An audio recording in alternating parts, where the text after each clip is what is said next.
Sixth is left fielder Gabe Cortez. It'll be shortstop George Nahabedian to bat seventh and play short. Hitting eighth is designated hitter Darrell Lloyd. And rounding out the 1 through 9 for Indiana is third baseman Alonzo Ragosa. All that in back of Panther right-hander Hunter Nixich. Nixich starting on the mound for the Crestwood Panthers. The lineup card exchange is set to take place. And the umpires have arrived, and it's going to be our old friend Art Garcia to call all the balls and strikes, and Luigi Guerrero will make the decisions on the base paths. The lineup card exchange is happening now, and Oilmen manager Adam Enright is doing the duties for Northwest Indiana, and Dre Gilmore in his third season managing in this league and his first with the Indiana Panthers doing the duties for the Panthers. The Oilmen are all set to go. They will have first at bats here as the visiting team, and when they do, they'll be wearing their gold uniforms with black numbers on their backs. They have the black Oilman lettering across the front of the chest, the gray pants, the black cap, and the gold Oilman logo on the front of the caps. The sharp uniforms for the Indiana Panthers, they're wearing the orange uniforms with blue numbers on their backs. There's the blue Indiana across the front of the chest. They have the blue cap and the familiar orange P for Panthers on the front of that cap. Well, the weather is a storyline here today. We are hoping that things stay dry here this evening. There's a bit of a threat of rain in the area, but as of now, we're expecting to get this thing going right on time. We may have to dodge a raindrop or two over the course of today's ball game. The temperatures have cooled off considerably. As high as 90 earlier, and now it is 65 degrees at game time here in Highland, and we have baseball coming up in just a few minutes. So that lineup card exchange and ground rule discussion is concluding, and that means baseball is right around the corner. Well, it's Wasilewski against Nixich. It's the Oilmen against the Panthers, and it's next on the Northwest Indiana Oilmen Broadcasting Network. Did you know? They decorate over 210,000 cakes a year. Did you know? Their butcher will cut your meat your way. Did you know? They have trained floral designers in store. Did you know? They will make your wedding cake. Did you know? They have a variety of deli bakeable entrees. Did you know? Their online app has coupons and so much more. Who does that? Strachan Van Til. Now you know. Safety doesn't come in a box. It's not a banner that goes on a wall. It's not something you do now and then, or when it's convenient. It's using state-of-the-art simulators to better prepare for any situation. It's giving offshore teams onshore support, and it's empowering anyone to stop a job if something doesn't seem right. At BP, safety is never being satisfied and always working to be better.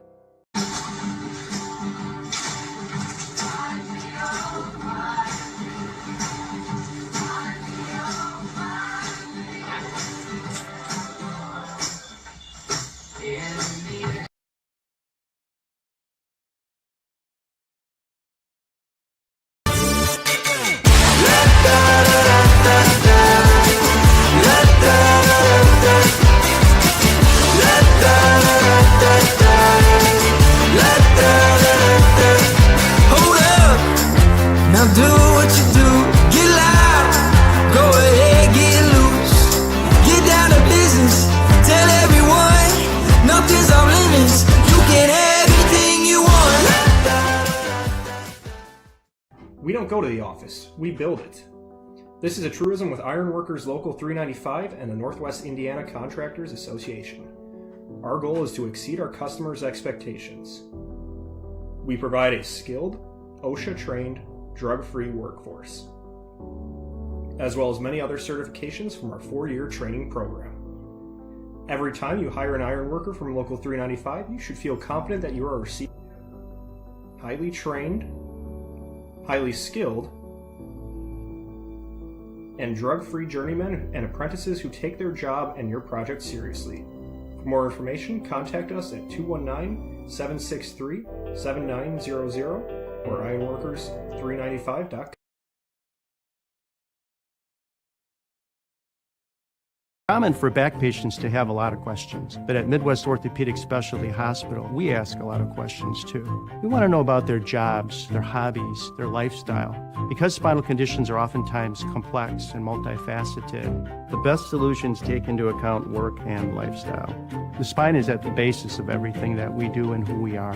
For us, surgery is not the first priority. Finding the least invasive option to give you your life back is. For the first time in 30 years, Coors Light has an ad in the big game. Actually, this is a Miller Lite commercial. Mountain Cold Refreshment. It's Miller time! Great taste! Less filling! Cold as the Rockies. Coors commercial. Miller commercial. Actually, it's a Blue Moon commercial. Have a student headed to college this fall? If so, you probably have questions. And the best place to find answers is Ivy Tech Community College. Ivy Tech is in your community and offers hundreds of options. Best of all, our tuition is a fraction of the cost of other colleges. Complete a free application today. Back here in Highland, Indiana, where we're just about set for baseball. On the field is Nick Sitch, who's completing his warm-up tosses, and we should have some baseball for you here in just a moment or two. It's our first time here in Highland, at least in this league. I've seen games, high school games here over the years, but good to be here as the Panthers have a new home for this season. Let's tell you about the field dimensions. It is 325 down the left field and right field lines, 368 to the alleys in left center and right center, and 386 to straightaway. So Charlie, this could be a situation where we could see a few bombs in a park like this. Yeah, you never know what's going to happen with kind of a janky outfield fence, but that's just the way it's going to be tonight, so players going to have to work around that. Yeah, I think just a bit of a short porch that you could see some home runs here, but also a situation where the pitchers will have their work cut out for them, and it's always kind of the case early in the season. Nick, not only are the batters growing accustomed to the wood bats, but some of the pitchers haven't pitched in a while, and we've seen some big offensive numbers so far in the league this season. Yeah, we were mentioning Max Eber yesterday, the starter for the Panthers. His college season, he struggled a little bit. His ERA was a little higher. He struggled with command, but he looked dialed in yesterday. So I think the summer's a good opportunity for these kids to really get in the thick of things and make the adjustments for their next college season. The sun is peeking through. It's warm, but maybe not as warm as it was earlier in the day, but it's all in all a pretty good day for baseball. And we're going to get this thing underway as left-handed hitting Chris Baker stands in. Nick Sitch is on the mound for the Panthers. I'm going to say Crestwood by accident before this is all said and done today.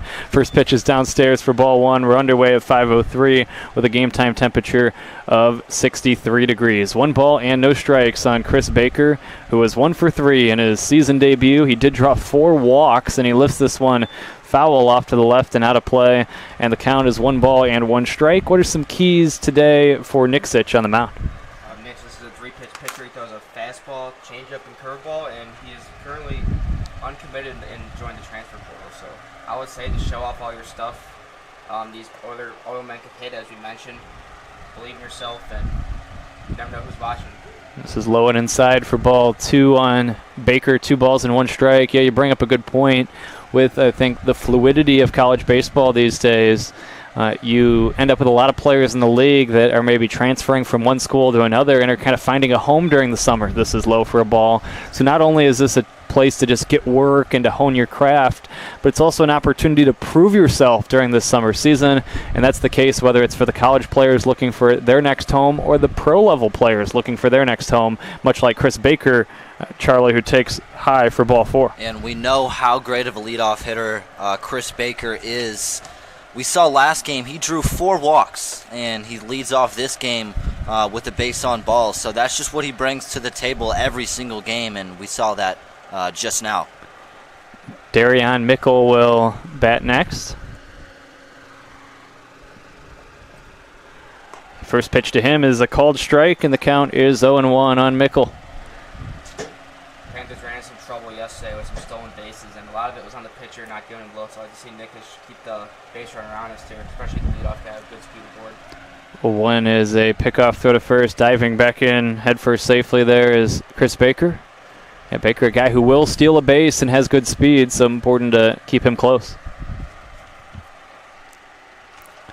Seen Baker over the years with the Oilmen going all the way back to 2016. Here comes the 0-1. Swing and a miss by Mickle, and the count is 0-2 as Nixic gets ahead here. Yeah, Nixic, it's important for him to keep Chris Baker honest at first base. He is a threat to steal, so you want to keep him there at first base, especially with no outs in this inning. Yeah, Bushnell holding him on. Here's the 2-strike pitch. It's taken low for a ball. As for the Panthers, this is our first time seeing Gino Gazzillo behind the plate. We saw Crowell yesterday. Gazzillo did play in the DH spot yesterday. He's one of the 4 starters that played from yesterday. I talked to Gilmore yesterday. He said he wants to flip around the lineups a lot, get everyone a chance. And he said, quote unquote, some of these guys are driving 2 hours. We want to give everyone a fair chance. And like I said, Gilmore is big on recruiting and scouting, as I mentioned. He's a big players first coach. It's low and outside for ball 2. 2-2 on Mickle. Yeah, no doubt in the summer you want to get everybody some opportunities. That's what it's all about. Baker runs. The 2-2 is going to be a tap foul. Boy, he had second base stolen easily, but Mickle tapped it foul, and Baker will have to head back to first.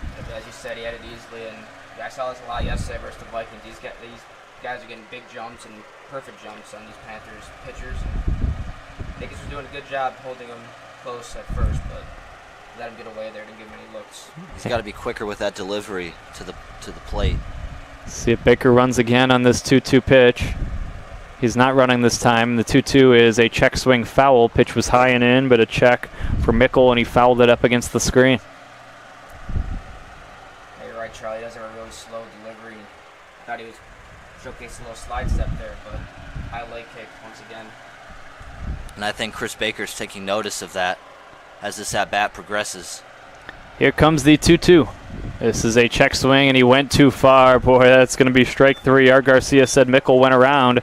That's the first out of the first inning. It looked like Nick's just curveball right there. He said that's one of his wipeout pitches. That was a good one. Started at the knees, went down to the dirt. Got him swinging. Jaden Comia will stand in next.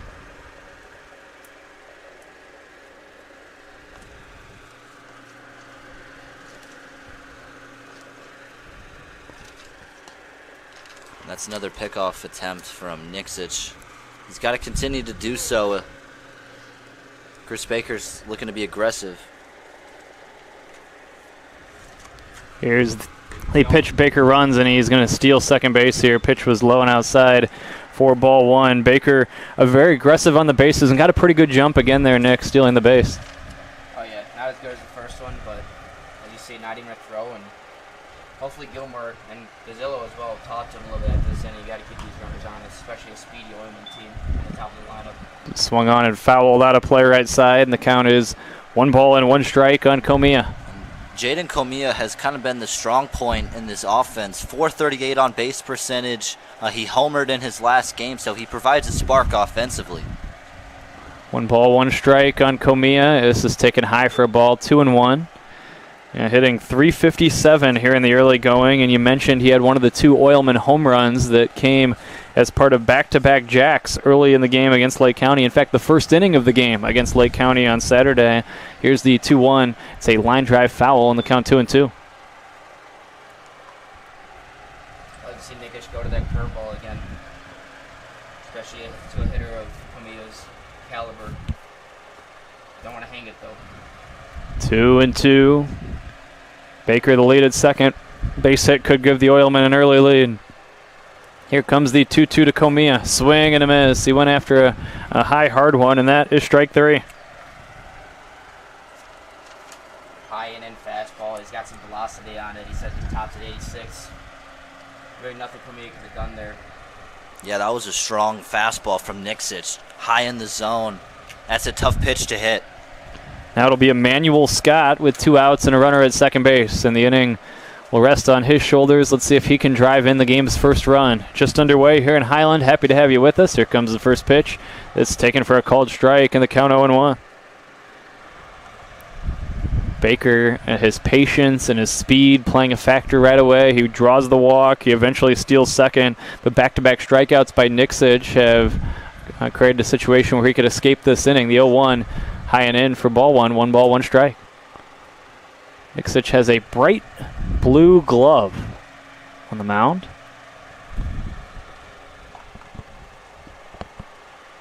One ball, 1 strike. That'd be a baby blue. Here comes the 1-1. Swinging a ground ball up the middle is going to be a base hit. This could drive in a run. Round third is Baker. He will score. It's a run-scoring single by Emmanuel Scott, and it gives the Oilmen the early lead. They lead 1-0. A terrible pitch there from Nikic. Seemed like he got the end of the bat.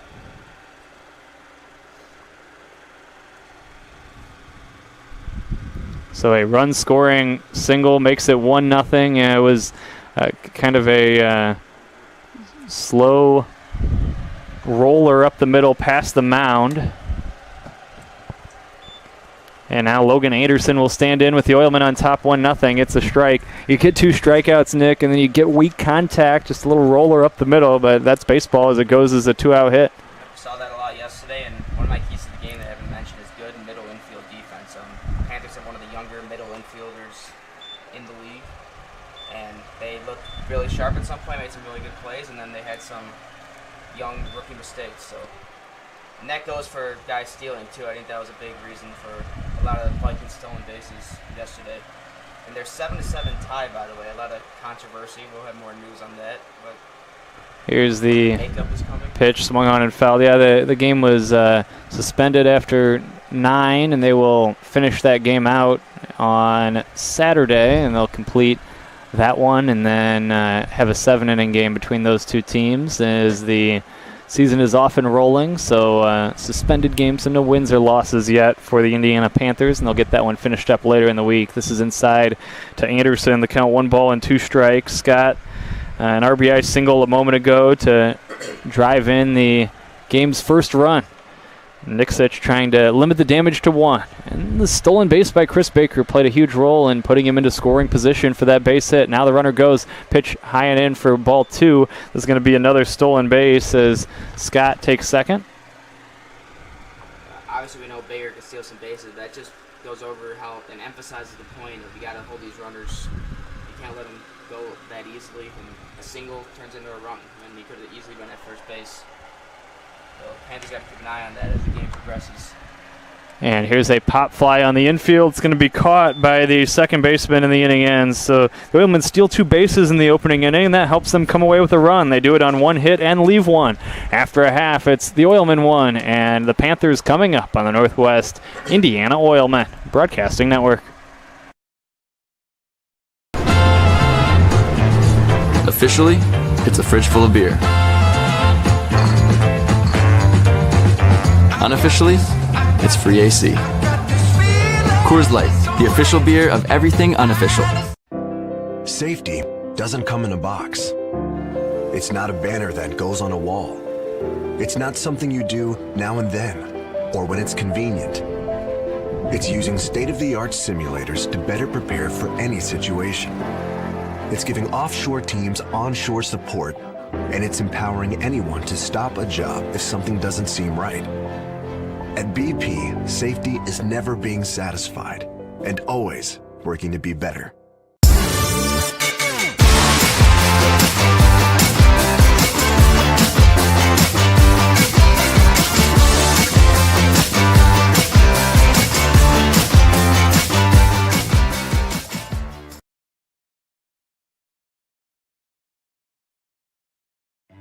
Don't let pain knock you out of the ring. Our hand, wrist, and elbow experts are pioneers worldwide. You need us in your corner. Midwest Orthopedics at Rush. Make an appointment today. Who is the IBEW? We're the people who bring the power to your home, the ones who make sure your phone calls and internet keep speeding along. We build things like schools and hospitals. We bring the biggest shows and sporting events to the world, keep America's railroads on the right track, help cities, states, and the federal government work for you. And we proudly build products made in the USA. The International Brotherhood of Electrical Workers, the IBEW.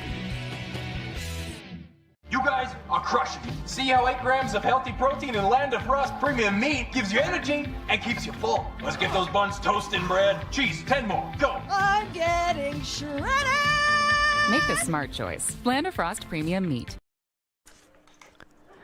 The Panthers set to take their first hacks of the day, as the top of the order will be due in this first inning. Charlie the Oilman manufacturing a run in that first frame, and that goes to show you how stealing bases and running the bases well can play a factor, as a walk and then a little rolling single up the middle end up producing a run in that first inning. We saw 2 stolen bases from Emmanuel Scott and Chris Baker, and Emmanuel Scott actually hitting an RBI up the middle because of that stolen base. So like we saw just now, base running has played already a big role in this game so far. Oilmen with a 1-0 lead.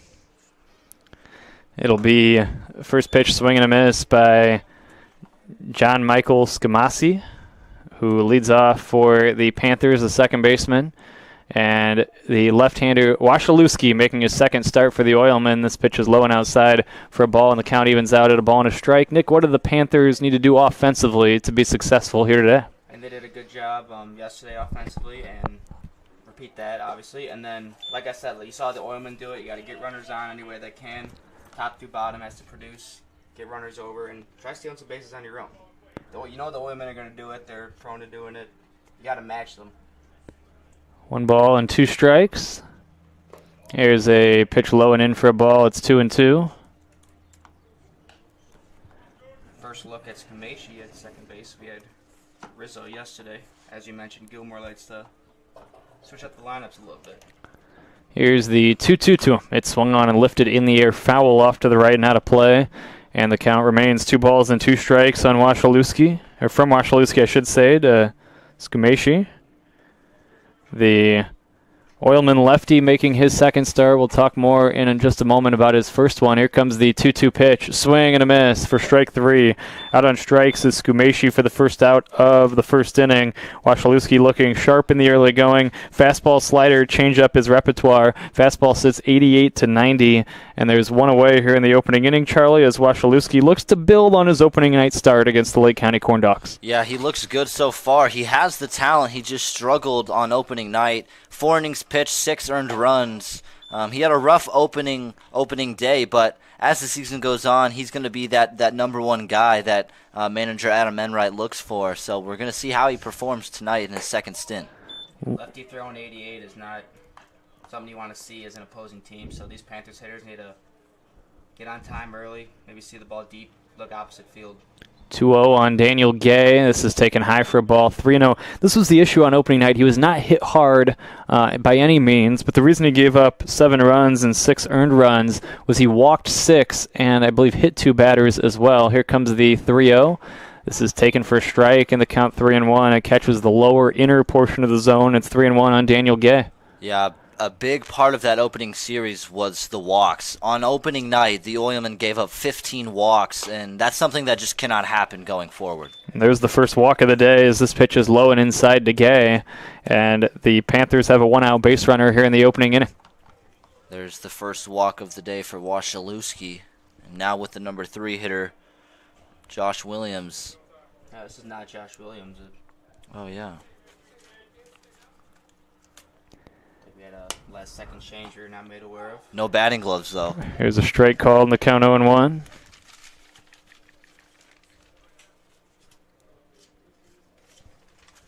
This is Joshua Lamb.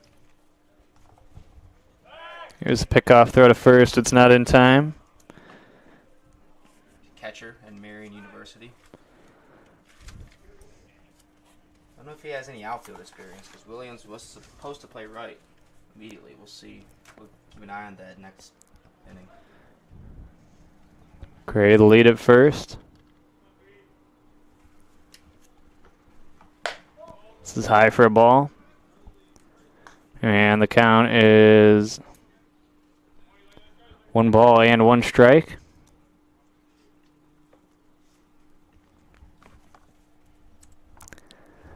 Here's the 1-1. High for a ball, 2-1. 2-1 on Lamb. standing in with one on and one away here in the opening inning. The Oilmen scoring a run in the top of the first. The Panthers trying to respond.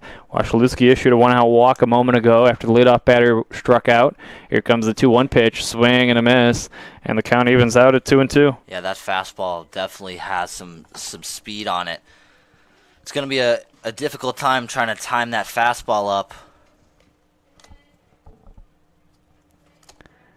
Here's the 2-2, swing and a miss, and he's out on strikes. Fastball again, and as you mentioned, he struggled with his command last start, but early on he's painting the corners, putting it right there. These Panthers hitters going to be ready.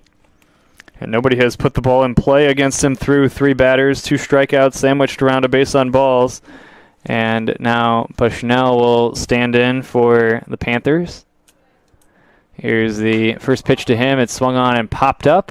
It's on the infield. It's going to be the first baseman Anderson to call it and squeeze it, and the inning ends. No runs, no hits, and 1 left for the Panthers in the first. We played 1, Oilmen 1, and Indiana nothing on the Northwest Indiana Oilmen Broadcasting Network. Did you know? They decorate over 210,000 cakes a year. Did you know? Their butcher will cut your meat your way. Did you know? They have trained floral designers in store. Did you know? They will make your wedding cake. Did you know? They have a variety of deli bakeable entrees. Did you know? Their online app has coupons and so much more. Who does that? Strike and Van Til. Now you know. Safety doesn't come in a box. It's not a banner that goes on a wall. It's not something you do now and then, or when it's convenient. It's using state-of-the-art simulators to better prepare for any situation. It's giving offshore teams onshore support, and it's empowering anyone to stop a job if something doesn't seem right. At BP, safety is never being satisfied and always working to be better. Back here in Highland, Indiana, as we continue along the first inning, Nick. The Panthers had 1 walk, but nothing else in that opening frame, and Wasilewski kind of cruised through his first inning of the day. Yeah, we mentioned Wasilewski's stuff is up there with anyone's, and he looks dialed in today. All 3 of his pitches are working, and like I want to reiterate it again, you got to stay on that fastball, and you got to take it when it's given, because he does have a good slider and changeup, as you mentioned.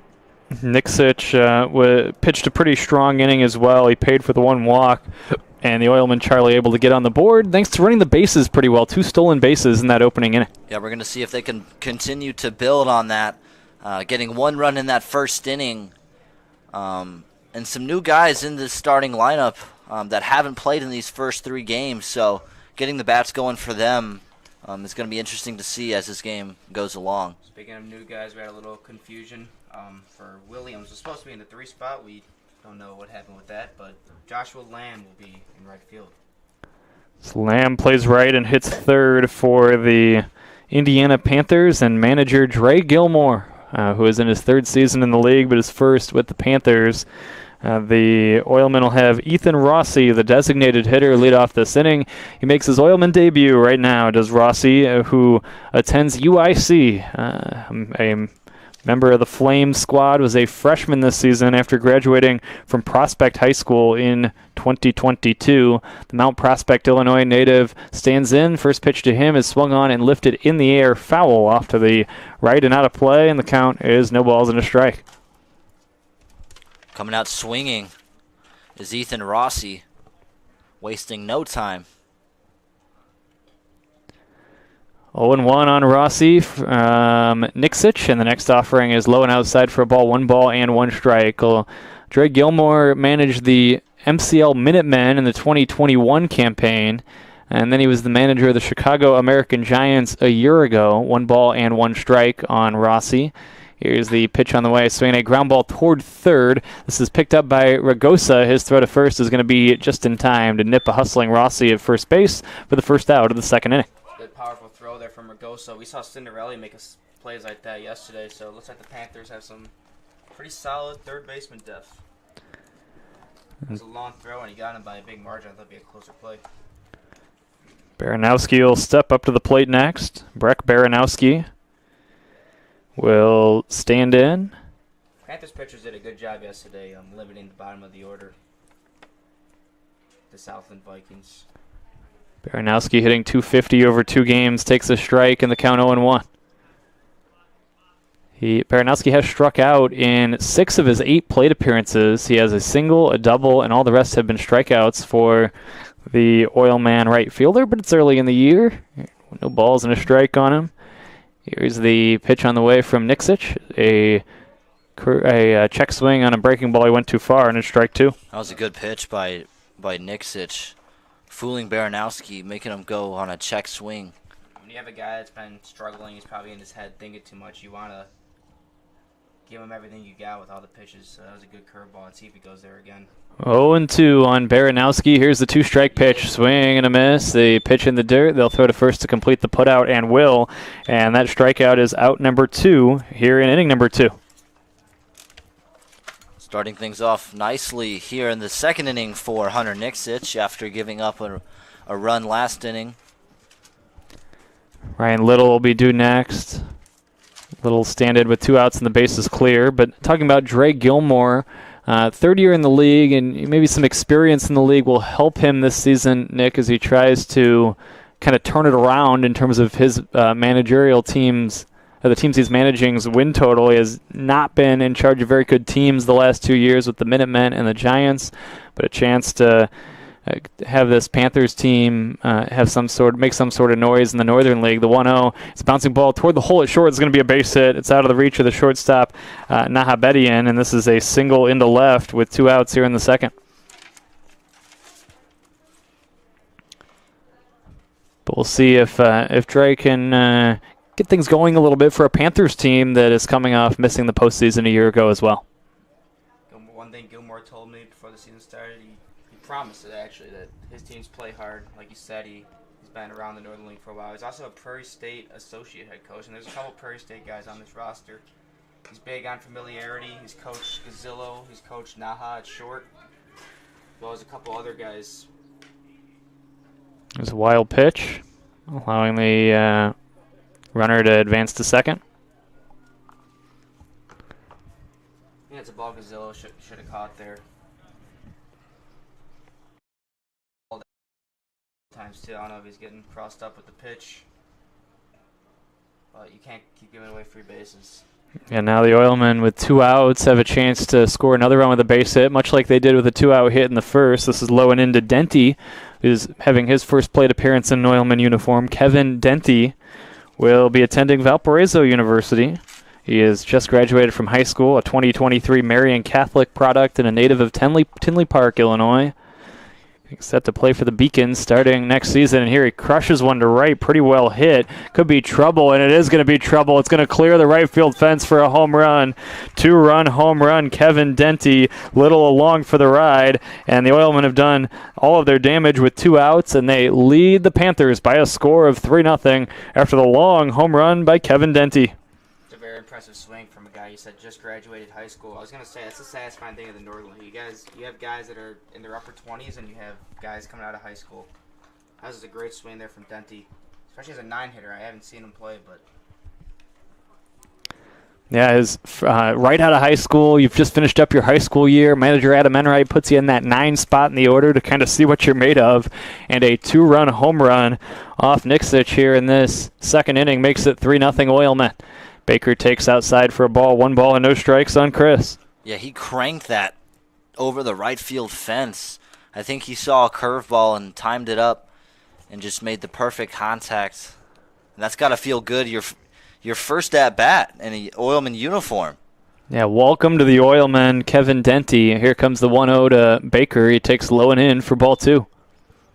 Previous pitch, I'm surprised he went back to the curveball, but I'm also a little happy to see that because that shows Nickish still believes in his stuff after hanging one up to Denty. 2-0 with 2 outs. He's behind Baker here. Big healthy hack and a miss by Chris, and the count 2-1. Chris Baker scoring that run in the previous inning off of an Emmanuel Scott base hit. Here's the 2-1.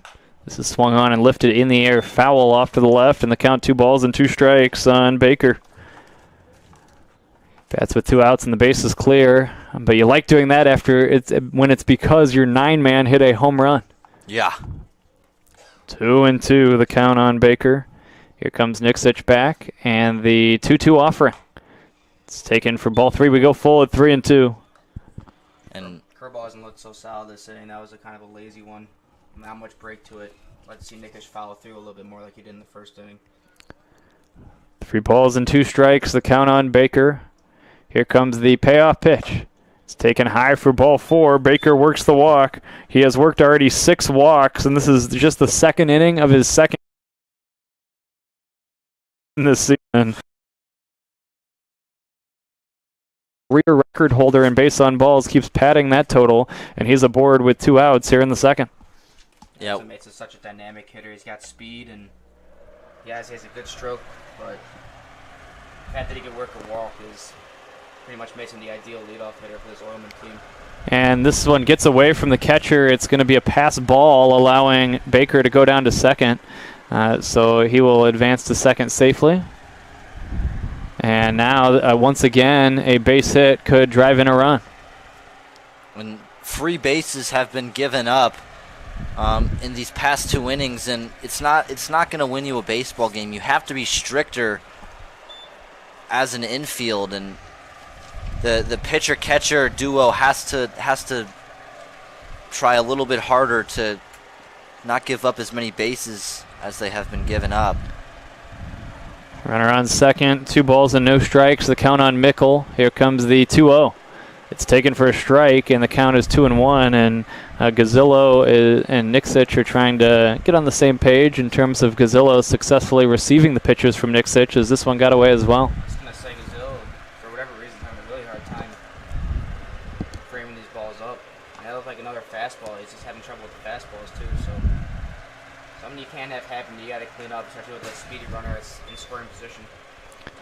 2-1 is fouled by Mickle, and the count 2 balls and 2 strikes. 2 outs in the inning, but a base hit could score another run as a big 90 feet given up a moment ago on the pass ball. Oilman already with 2 in the inning. Just got Mickle on a curveball in the first inning. See if he goes there again. Here comes that 2-2. And this one's inside, backing away as Mickle. We go full at 3-2. He's been missing inside quite a bit, and here's another full count. We saw a full count with Baker, and he drew a walk. Big pitch for Nixich.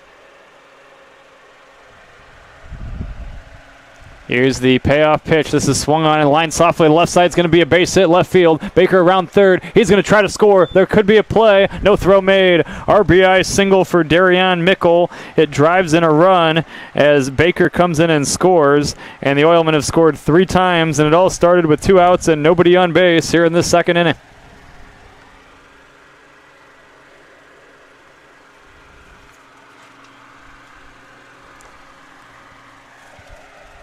Now Comia will stand in next.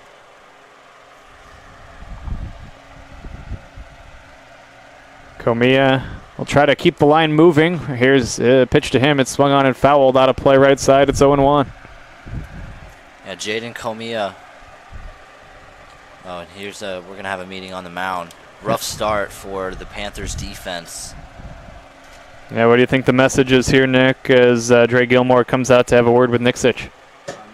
The Panthers pitcher struggled a little bit yesterday, too. Just with 2 outs, they can't seem to do it. You just got to rely on your defense. He has been throwing strikes, but they've been hitting a little too hard. Entire infield's in here. Yeah. Yeah, it started with 2 outs and nobody on base in this inning after he really wasn't hit hard in the opening, and then the Oilmen kind of manufacture a run. But then all of a sudden, base hit by Little, 2-run home run over the right field fence by Denty, and then you issue the walk to Baker, who really battles up there and does not swing it much outside the zone at all. And then it's Mickle with the run-scoring single through the left side. Now all of a sudden, it's 3 in the inning and a 4-run lead for the game for Northwest Indiana. Panthers representing the whole state of Indiana. It's Northwest Indiana against Indiana here this afternoon. 1 strike on Comia. Here comes the 0-1.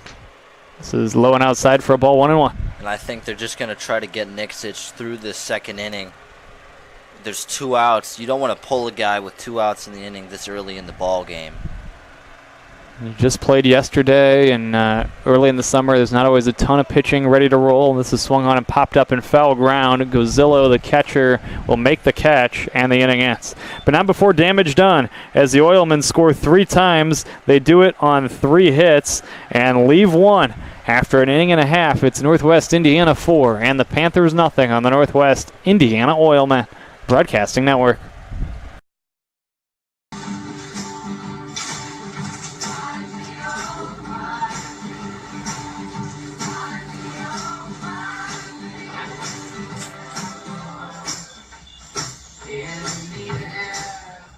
Rise and shine. All right. WJOB's Jim Deedlow starts your weekdays at 6 a.m.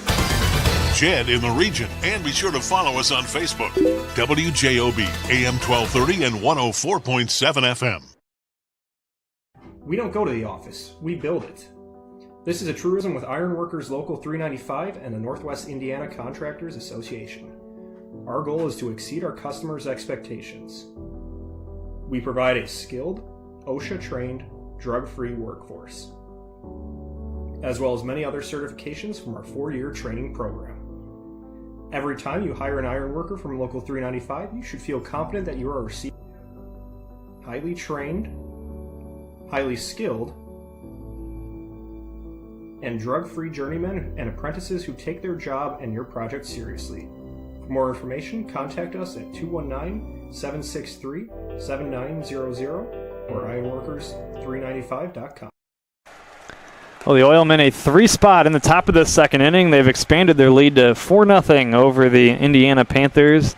As the Oilmen offense, Charlie, we talked with Adam Enright after the game on Saturday, and he said he expects them to be fairly offensive over the course of the year. They hit a few home runs early in that game, and he felt pretty good about where the offense was after that 12-11 extra inning loss to Lake County, and said we just got to find a way to make the 11 runs hold up from a pitching standpoint. And when you score 11 runs, about 90% of the time you're going to win that game, and it's really just because of the pitching inconsistency, but the offense is there and there's no need to worry about that. But as for now, Wasilewski's looked good, and he's looking like he's bouncing back after a rough opening night.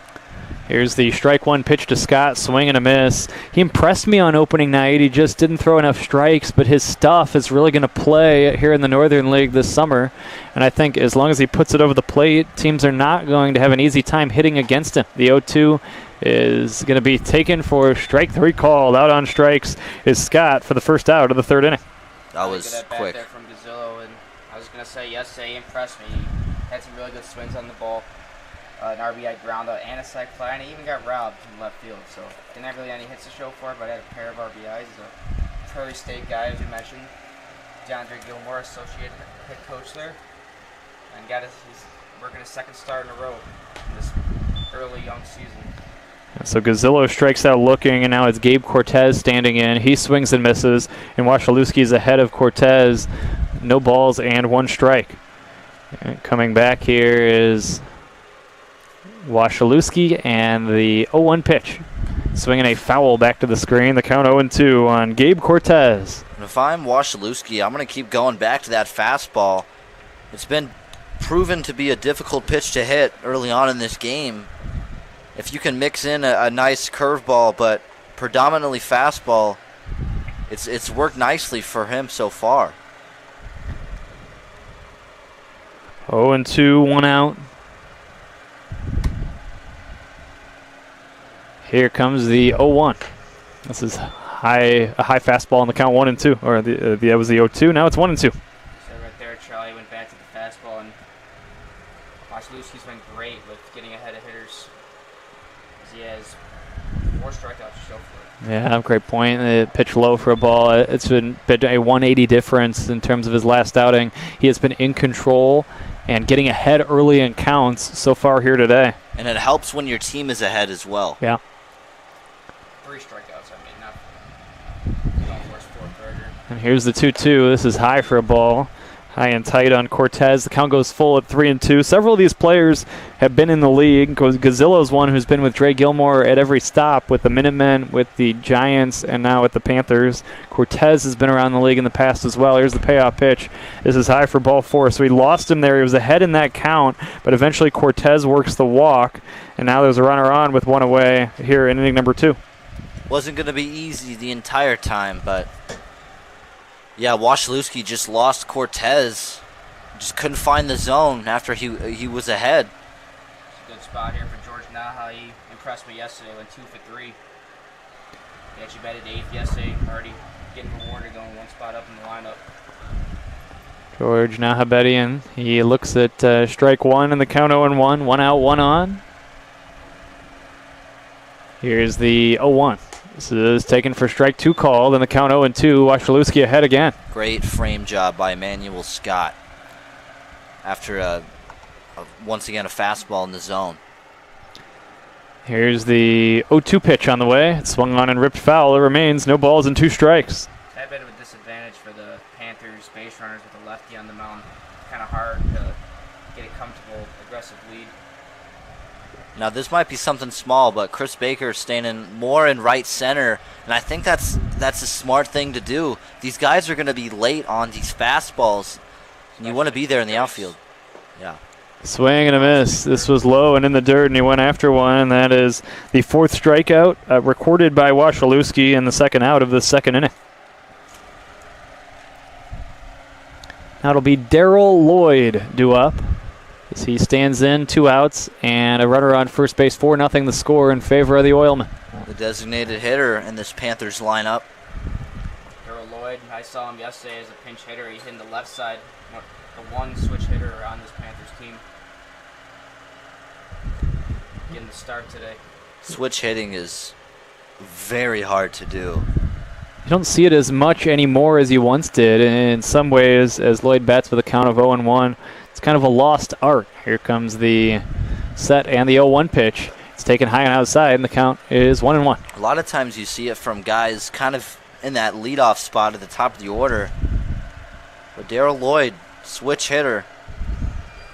See what he can do with 1 runner on. His team's down 4. They need a spark. 1 ball, 1 strike on Lloyd. Here comes the pitch on the way. This is swung on and lifted in the air. Shallow left center. 3 Oilmen racing after it, and it's going to fall in there for a base hit. Here comes the throw to third. It's going to be not in time. Going first to third on the play is Cortez. A bloop single for Lloyd, and now there's runners at first and third with 2 down here in inning number 2. Yeah, he just fished in the bottom of the zone, just got his barrel through that, and was able to lift it into shallow left center field for a base hit. That was a tough swing. He managed to get a base hit out of it. I don't know if you guys saw that, but obviously Cortez going on contact. He slipped up a little bit on his way to third. That made it a lot closer, and luckily he made it, because you do not want to make the last out at third, especially in a game you're trailing 4-0 early on. Yeah, great points all around. Runners at first and third here, 2 outs.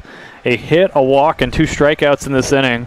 That was the first hit against Wasilewski here today. And there's a swing and a miss, a tip into the mid of Scott off the bat of Ragosa, and the count is 0-1. And they're 1 step away from chipping away at this lead. It's not going to be easy. Still 2 outs in the bottom of the 2nd inning. Panthers trailed early in the game yesterday. Ended up maintaining the lead and holding it all the way to the 9th inning. It's low for a ball, 1 ball and 1 strike from the 6'1", 185-pound left-hander Steve Wasilewski, native of Dyer, a 2017 St. Rita High School product. Here comes the 1-1. It's taken for a strike, and it's 1-2. He has some professional experience in the Frontier League a year ago.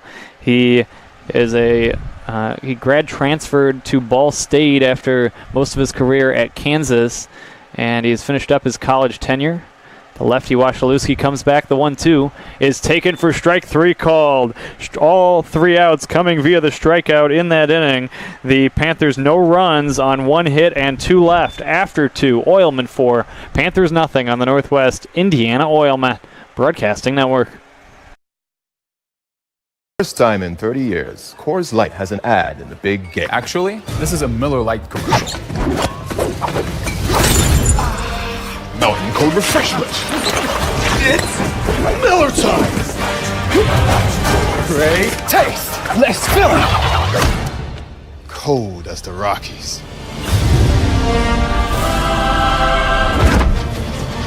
Coors commercial. Miller commercial. Actually, it's a Blue Moon commercial. Don't let pain knock you out of the ring. Our hand, wrist, and elbow experts are pioneers worldwide. You need us in your corner.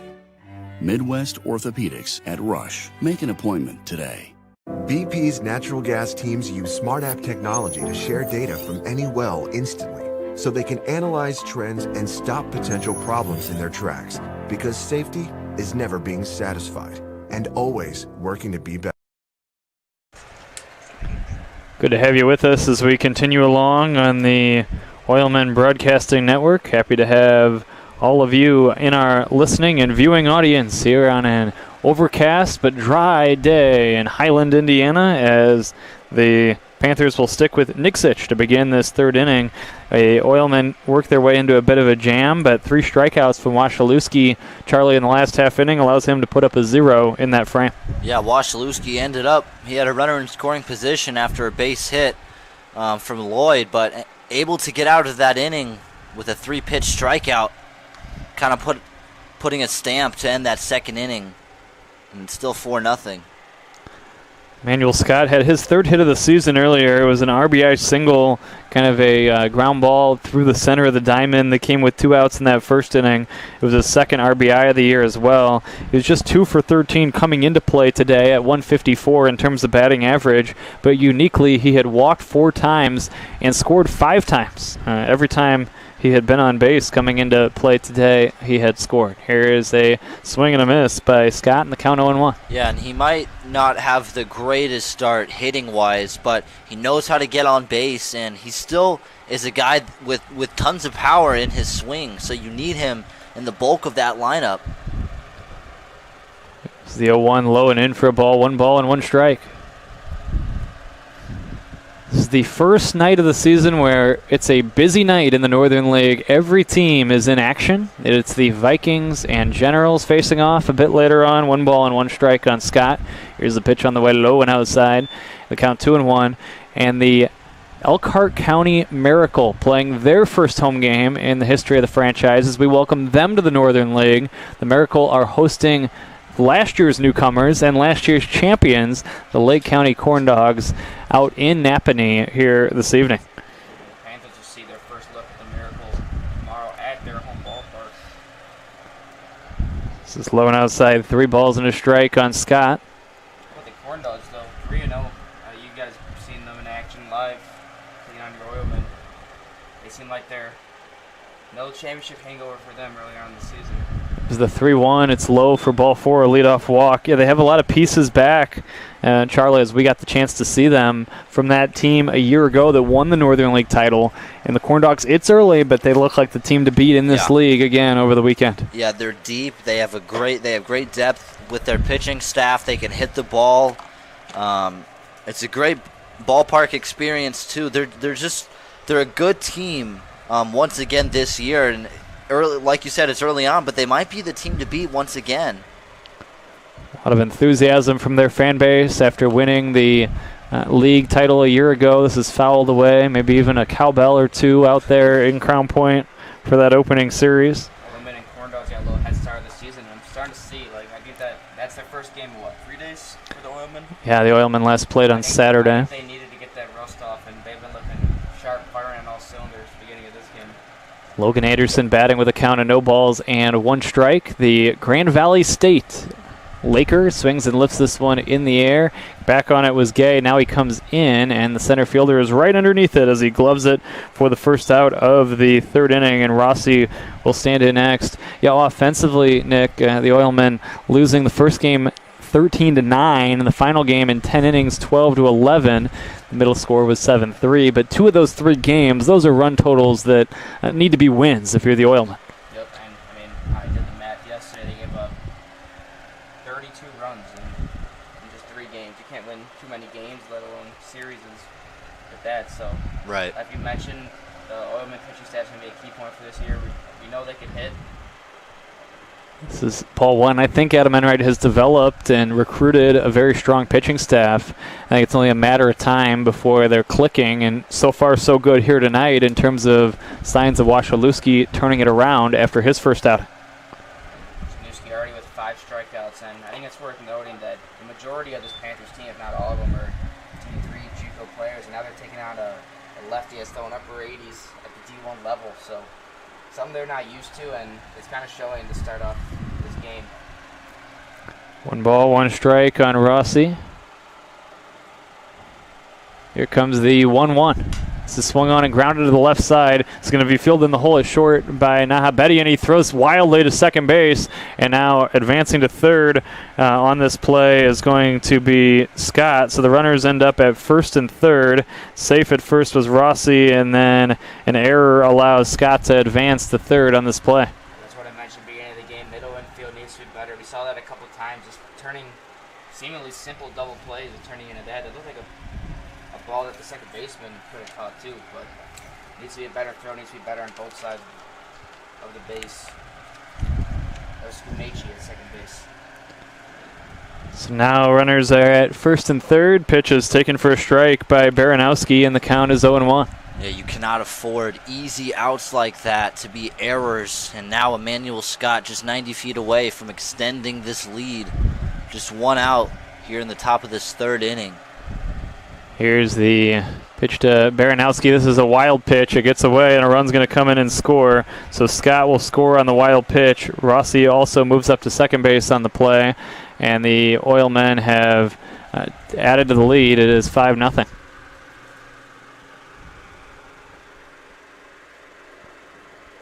Emmanuel Scott, just an easy run for him. Big backstop here at Highland High School. Here's a swing and a miss, and this ball gets away, and advancing to third now is going to be Rossi on another wild pitch. I call that a pass ball. Again, Gazilla's having trouble. Yeah, it might be. 1-2 on Baranowski.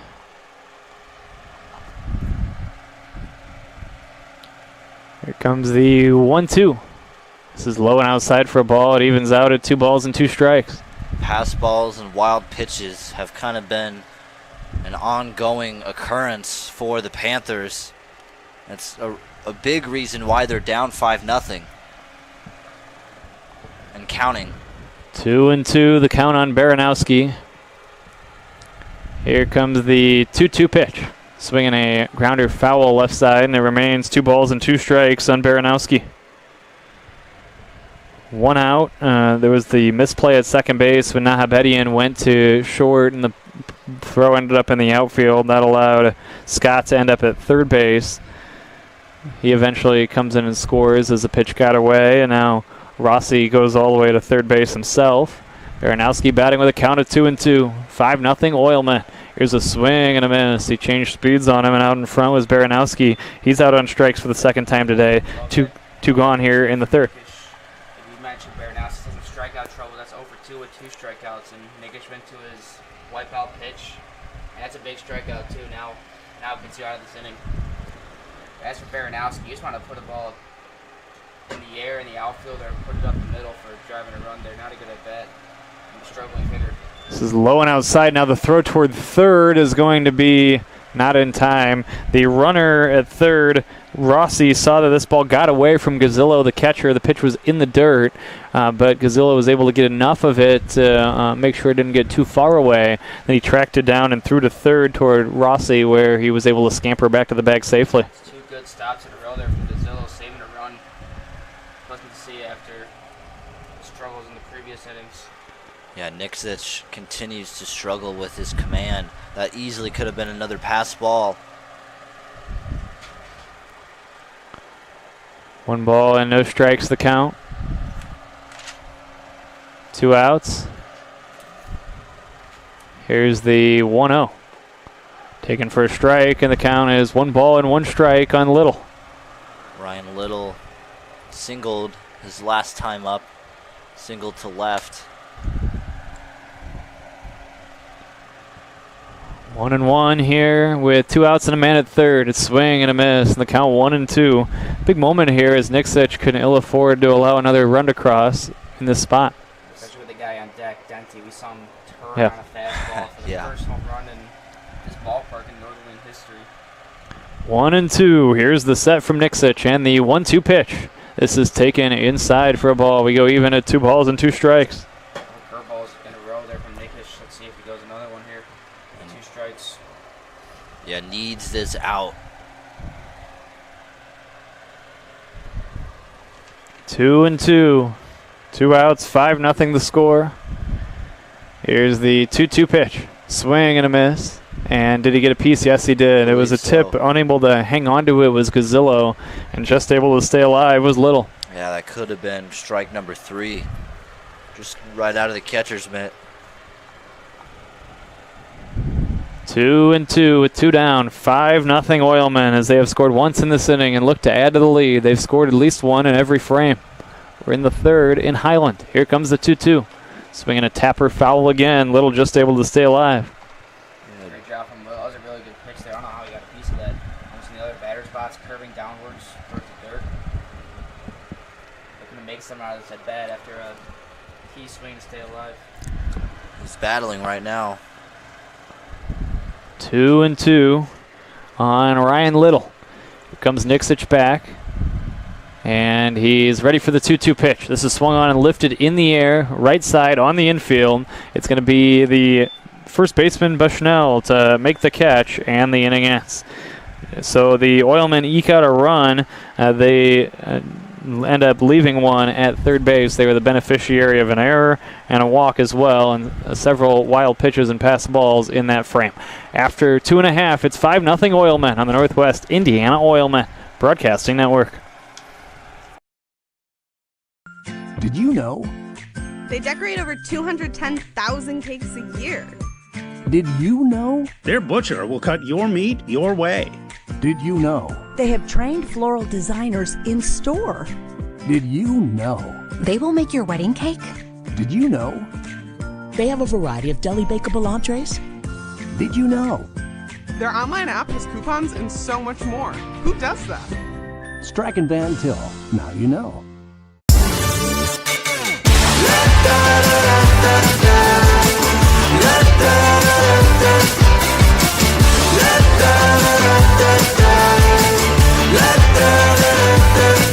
Hold up, now do what you do, get loud, go ahead, get loose, get down to business, tell everyone, nothing's off limits, you can have anything you want.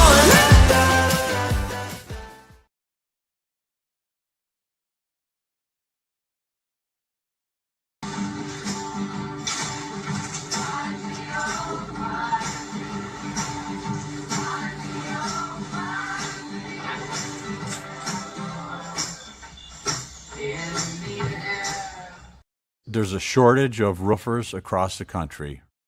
Here at Roofer,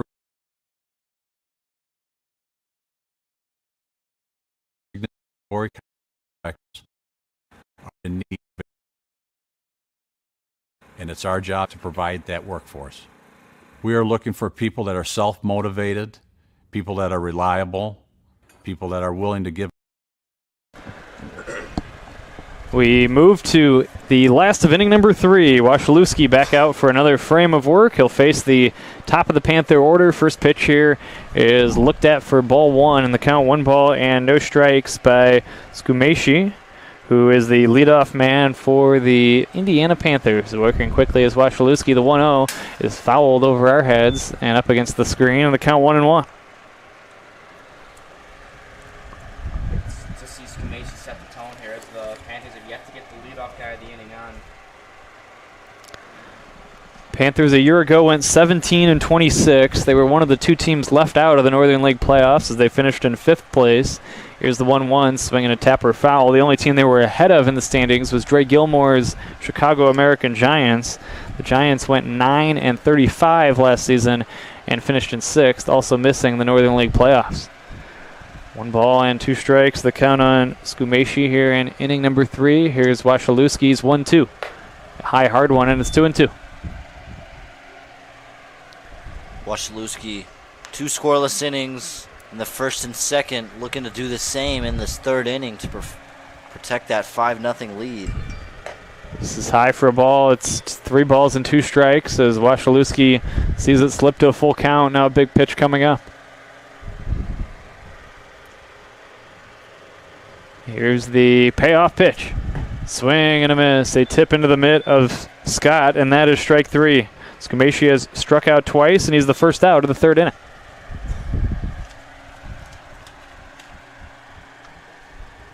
Strikeouts so far from Wisniewski, and he just went fastball there, overpowered Scamacia. He was having a hard time catching up on that fastball early on. Now it's Daniel Gay. First pitch coming up from Wasilewski. It's taken for a strike. We talked about Trey Gilmore, and you gave some of his bio earlier. He's a local native, a product of Gavitt High School, back before the Hammond schools all merged into one. Here comes the 0-1. This is taken for a strike, and the count 0-2. Worth noting, despite the struggles last year, almost a completely different team. Last night versus the Vikings, there was, I want to say, 10 or 11 former Panthers on that team. So here's a swing and a foul. Yeah. Work with for a team that's looking to bounce back after a really tough season. They haven't made the playoffs in a handful of years now. Yeah, most of the team that used to be the Panthers is now known as the Vikings, as Sullivan Stickan, the manager of the Vikings. Here's a ground ball to the right side. This is picked up by Comia. His throw to first is in time. 4-3, the putout goes for the first out of the third inning. But Sullivan connected to Devontae Glenn, who was the manager of the Panthers a year ago, and tapped into a lot of those players that were on the Panthers last season and now has them in Viking uniforms for this summer. I just saw Jimmy Gorgoni leading off just like he did for the Panthers, the reigning batting champ in the Northern League. So a couple key losses that the Panthers have, but they also have some fresh new faces and a lot of talent to work with.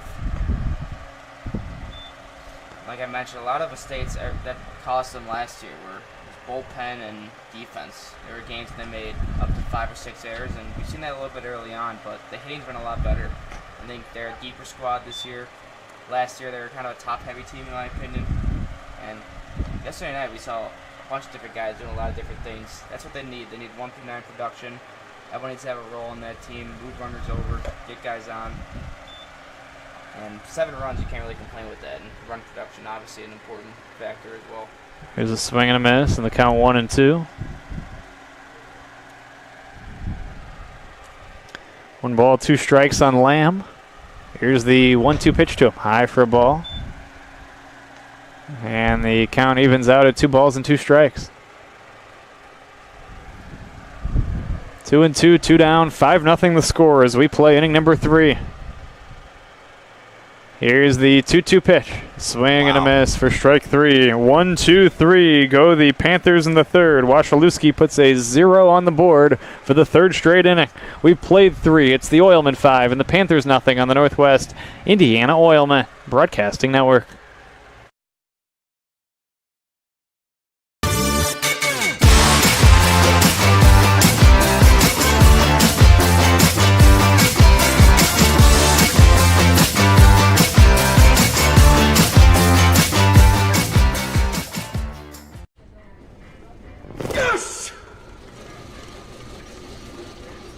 When it comes to Sunday, choose the right couch.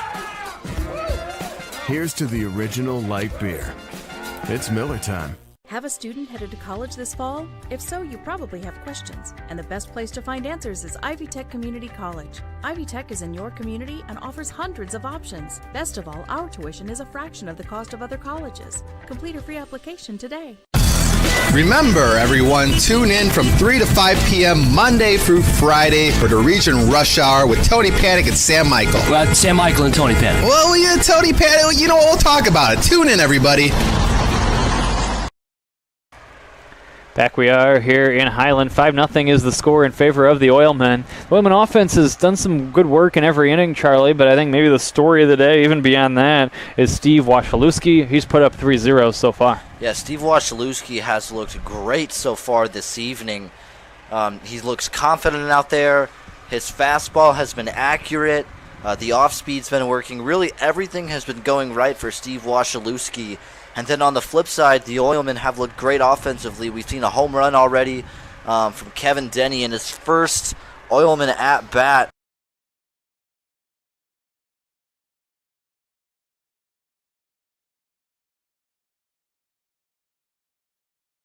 Nick said earlier in the cast, the Iron Cylinder, and that's in this game. The fourth inning underway. It'll be the 1-2 spots in the Oilman lineup, and Kevin Denty hit a missile over the right fence. His first, the left-handed batter will step in for a second Oilman plate appearance to begin this fourth inning. Kevin Denny, he's a strong left-handed batter.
you win a cash prize. I'll take this. Oh, I'm kidding.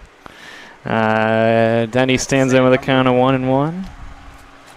You won $500,000. Cash prize of $1. There's a straight call in the count 1 and 2.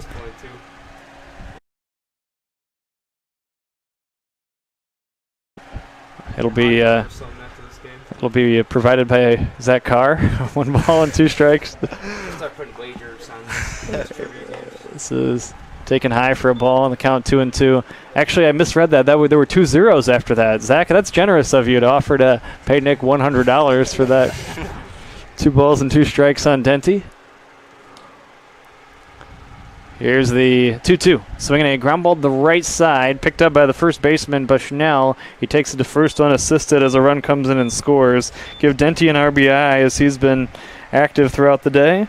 It's the second out of the inning as Baranowski scores to make it 11-2. With that Baranowski hit, Myers has done a good job keeping it on the ground, and a lot of these Oilmen hitters have been elevating the ball today as the score shows. But good stuff out of Myers today. I like him as a backhand guy of the rotation, and it's always good to have a lefty too. Good throw. First pitch is ball 1 ball and no strikes. The count on Chris Baker. He takes inside for a ball. It's 2-0. 2-0 on Baker. 2 outs in the inning. Here's the 2-0 pitch. Taken for a strike, and it's 2-1. 11-2 is the score. Thanks for playing along in the Crack the Car Trivia Challenge. Today we'll do it again for the home opener next Wednesday night at Oil City Stadium. Here's the 2-1. Taken for ball 2, 3 balls and a strike. Hitters count for Baker. 11-2 is the score. We flirted with the 10-run rule, but the Panthers were able to keep the game going with a run in the 7th. Baker swings and grounds this one to second. This is picked up there and thrown to first in time, and the inning comes to an end. 1 run, 1 hit, and nobody left on base. We have played 8.5. I hope you won't go anywhere. It's the Oilmen 11 and the Panthers 2 on the Northwest Indiana Oilmen Broadcasting Network. Common for back patients to have a lot of questions, but at Midwest Orthopedic Specialty Hospital, we ask a lot of questions too. We want to know about their jobs, their hobbies, their lifestyle. Because spinal conditions are oftentimes complex and multifaceted, the best solutions take into account work and lifestyle. The spine is at the basis of everything that we do and who we are. For us, surgery is not the first priority. Finding the least invasive option to give you your life back is. For the first time in 30 years, Coors Light has an ad in the big game. Actually, this is a Miller Lite commercial. Mountain Cold Refreshment. It's Miller time. Great taste. Less filling. Cold as the Rockies.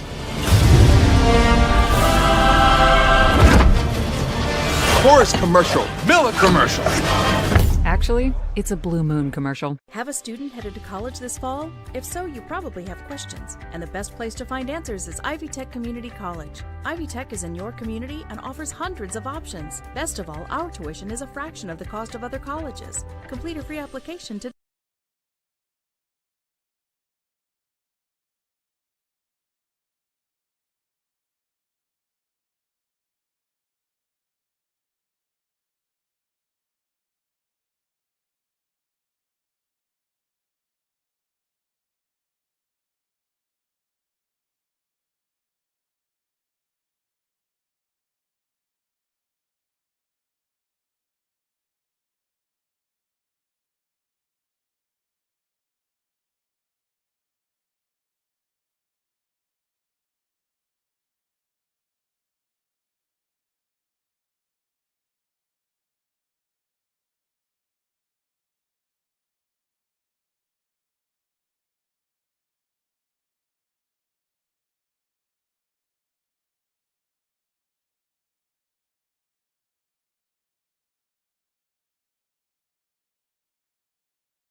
First pitch is a strike as the inning gets underway. Last of the 9th inning. Here's the next offering. It's low for a ball. There's a new pitcher on the mound, and it is Connor Spear. He is in the game for the Oilmen. We saw him pitch once in the series against the Corn Dogs over the weekend, and he toes the rubber again here this evening. Here's the 1-1 pitch from the righty. Swung on and cracked to short. He may have broken his bat, and this is going to get past the shortstop. It's going to be an E6 all the way. Reaching safely here is Cortez on E6. And now the Panthers have a gift base runner, Nick, to begin this inning.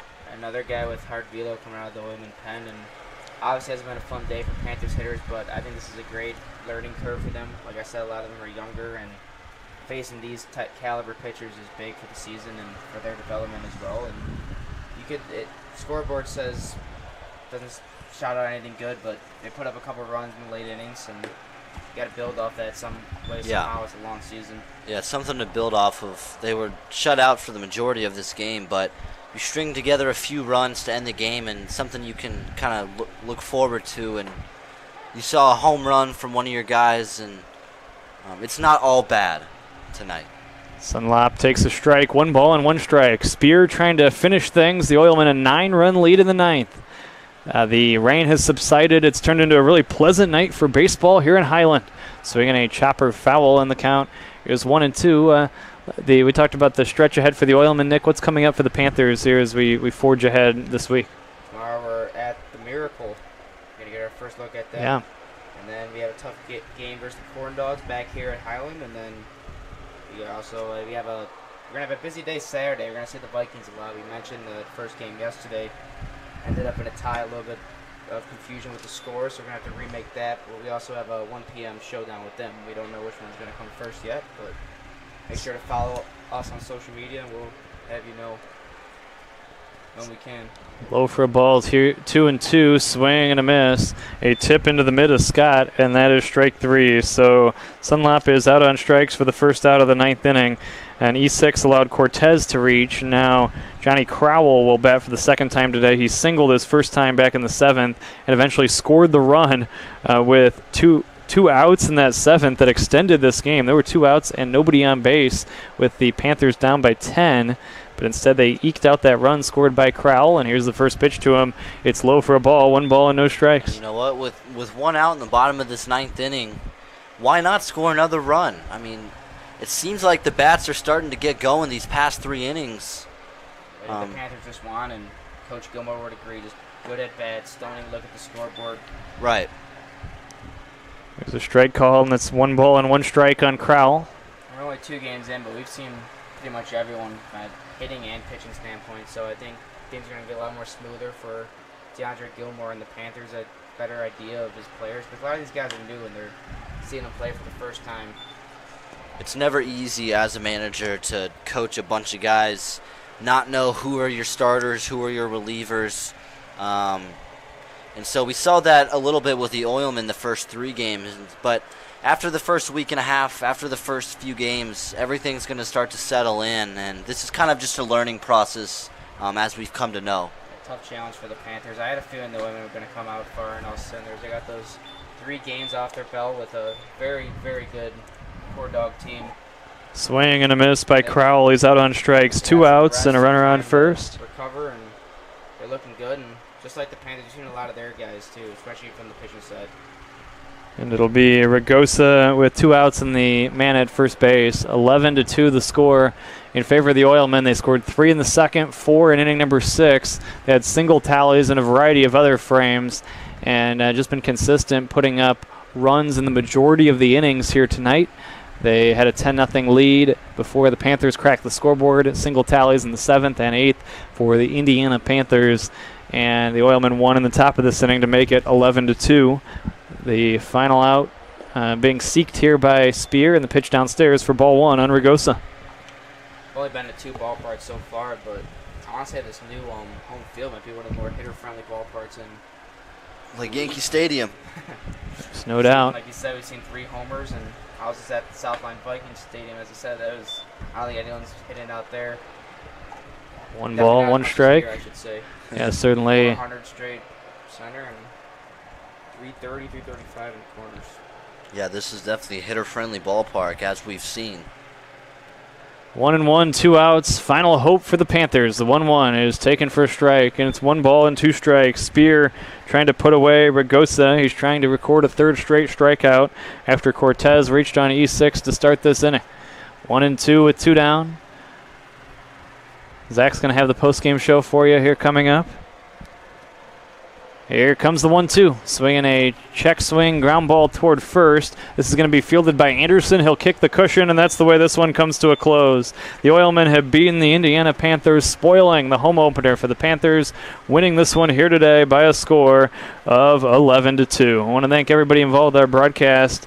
Job well done, John Janiga helping us out. Zach Carr, as always.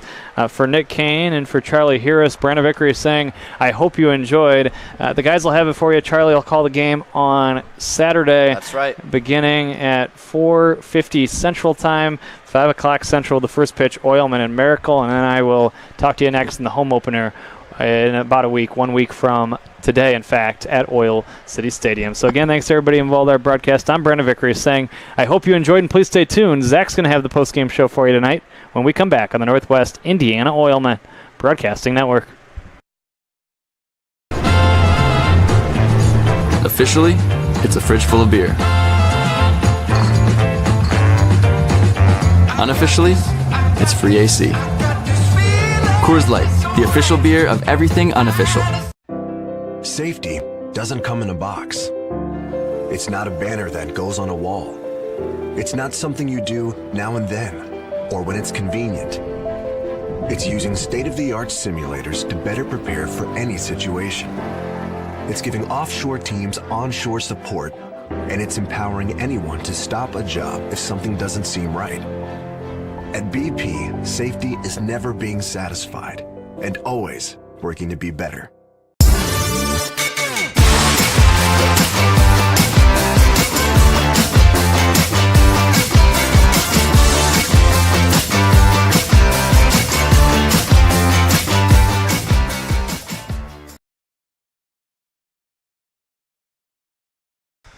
Welcome back to the postgame show. I'm Zach Carr. The Oilmen come into Highland High School, winning 11-2. Final score. The Oilmen, great bounce back from after losing the season opener series to the reigning champion Lake County Corn Dogs. And main thing for the Oilmen today was fantastic pitching all around. One of the things that they struggled with was being able to shut down that electric Corn Dogs offense, and today they showed how talented their pitching staff really is against the Indiana Panthers, and it's a great start, especially when you put up 11 runs again. We've known that the Oilmen have been able to put up runs, but it's been the defense and the pitching being inconsistent. But today, consistency was key. The Oilmen will play Saturday at 5 o'clock, and Charlie and Jackson will be on the call. I will be producing once again, and we will see you then. To all the Oilmen fans out there, have a great rest of your night, and we'll see you Saturday.